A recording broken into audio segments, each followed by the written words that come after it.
Nelson Mandela used a lot of repetition in his speech to the people, both in the beginning and in the end. He thanks family, friends, and all types of organizations that helped him with the campaign.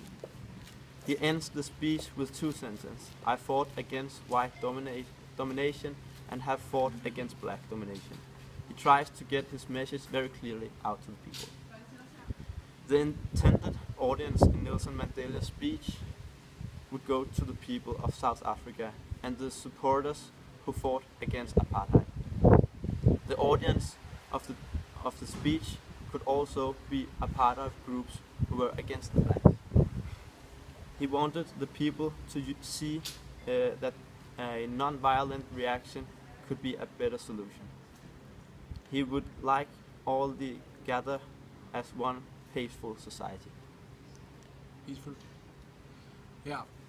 The rhetorical devices in the story dominated by ethos, pathos, or logos. Explain why. Nelson Mandela uses pathos throughout his speech to underline the feelings for the people in Cape Town prisoners.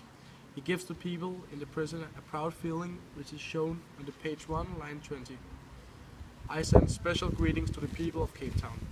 This city, which has been my home for 3 decades, your marches and other forms of struggle have served a constant source of strength to all political prisoners.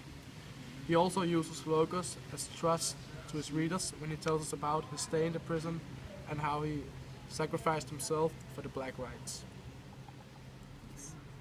Nelson Mandela speaks English and he does use figurative language, just not so often.